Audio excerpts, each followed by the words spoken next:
Hello, I'm just Connoisseur. Welcome to Arsenal Fan Experience. Join me as I go in depth into the match that was.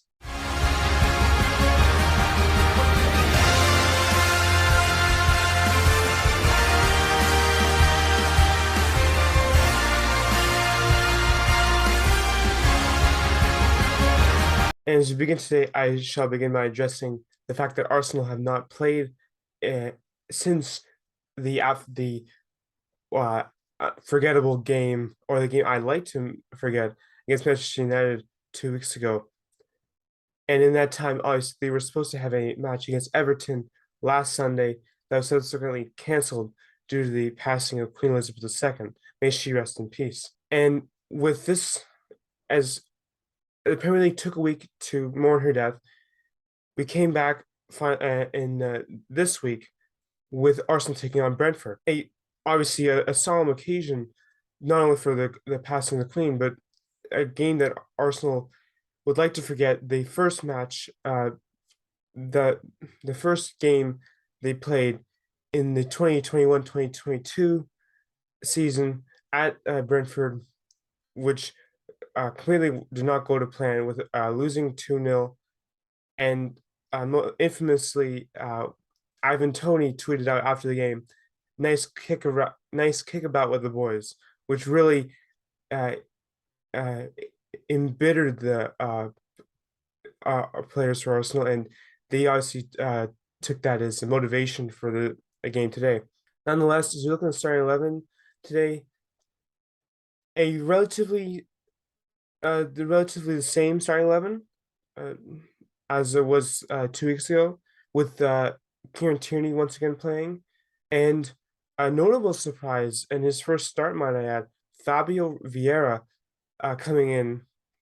I believe was injured early on in the season, and that was why he could not make his debut until that game 2 weeks ago. But it was a pleasant surprise to see him, and I yearn to see what he can add to this club that is exceeding all expectations thus far. But as we get into it, there is really not much else to say except for the fact that Arsenal really turned up for this match, and and that would come in spades, and with a corner, specifically Bukayo Saka taking it, and William Saliba getting his head on it, and uh, and obviously it would go get past David Raya, who would try to push it off the line just after it crossed, but it was definitively over the line,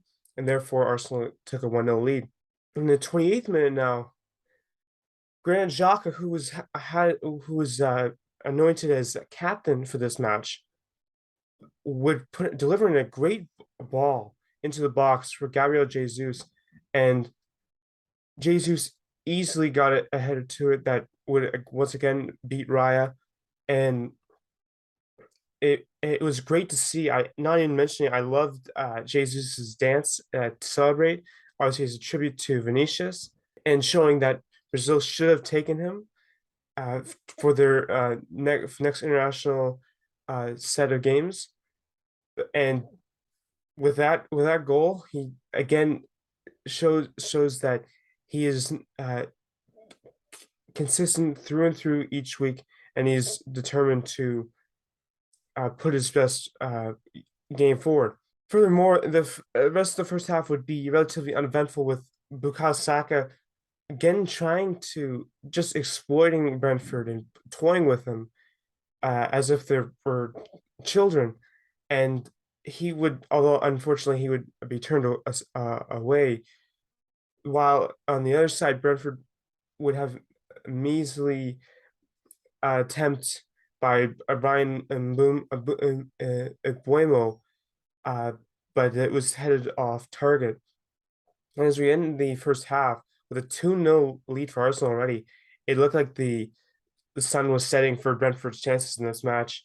And it's only, in my opinion, Arsenal only grows higher. It's crazy how well they played this season. It's almost surreal.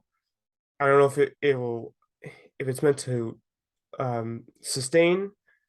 But for right now, I'm on cloud nine, and as should the players. As we go into the second half now, that same euphoric feeling would stay with the Gunners when Fabio Vieira, all by himself, just decided to give it a shot outside the 18-yard box, and perfectly, there's no other word to describe, perfectly uh, pushed the shot the ball, and it was in before Raya even had a chance. And what a magnificent shot that shows the quality that he has in contributing to the team. And Gabriel Jesus was hungry for more goals, and it looked like he almost got a second goal of the game, getting into the left side of the box, and he tried to trick Raya and shooting from a tight angle, but Raya was easily able to block the shot and gave Arsenal a corner, for which about a minute later, Granit Xhaka would end up getting no surprise, get a yellow card for fouling Raya.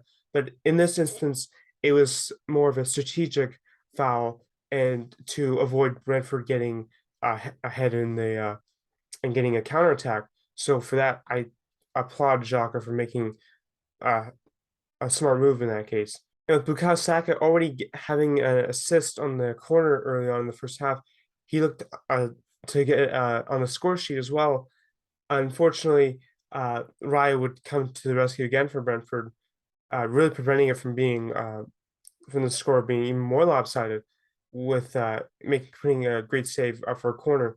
While on the other side, they another goalkeeper who did not have as much action as Raya, Aaron Ramsdale, would end up making his first save of the game in the 71st minute, um, putting in uh, being attentive to Michael Damsgaard's run, uh, who would put in ball for Baptiste, but there was really nothing to do. And as well, he would also get a brief scare off a free kick later in the match, but really nothing came to avail for the bees. Lastly, a couple Arsenal would decide to make some substitutes, notably Albert Conga on for Thomas Partey, who returned today, which is good to see.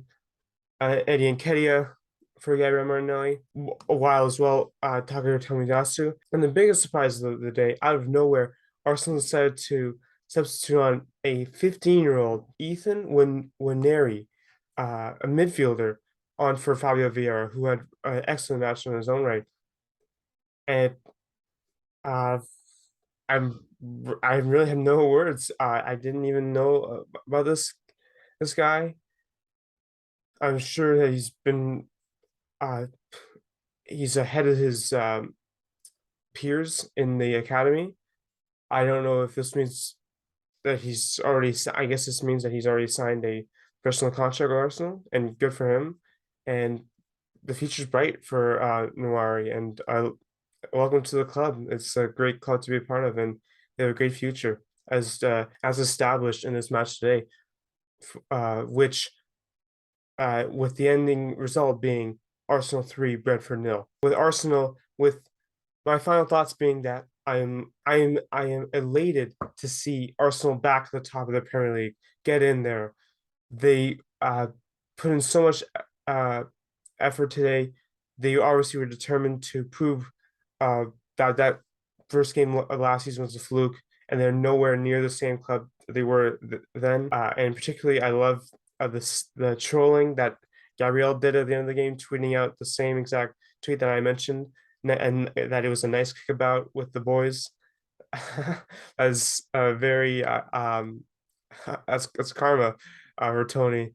Although Tony has a last laugh, as he is actually going out to play for England, while Gabriel is not for Brazil. So yeah, Tony gets last lap, but Arsenal really won in this case. While my man of the match today, and it could go to a number of players, not that my usual choice Martin Odegaard could have gotten as he was unavailable for this match, but it actually goes to his replacement, and that is Fabio Vieira. In his first start, he mightily impressed me with his play on the ball, he has a little bit of Odegaard. He doesn't have the same quality as Odegaard, but his precision in that goal was un otherworldly, and uh, there was just no, and he was also a contributing factor to controlling the midfield. As Brentford were confident in their own right, but just not at this, and not even close to the level that Arsenal are on right now. Although, and it was a good bounce back from the game, that little hiccup against Manchester United, which could have gone better, and was uh, another piece of red on their ledger. So anyway, as Arsenal embark for their uh, as Arsenal embark on the another week off with the international break, they go they turn their attention to their mighty rivals next door, North London, Tottenham, on October 1st on Saturday against Tottenham at Emirates Stadium, which will be a dandy, and is with Tottenham on high form late, so they're knocking on the door, having an amazing game against Leicester. It will be a challenge. It no offense to Man United, but it will be Arsenal's first legitimate challenge this season, and it'll be really interesting to see how they live up to the the pressure, which I fully expect them to, as I truly believe in where this club is going at the moment, and I'm really uh, excited to see where how that game plays out. So anyway, leave a like and subscribe if you enjoy my reaction. Enjoy the Arsenal fan experience next time as Arsenal takes on Tottenham. Arrivederci.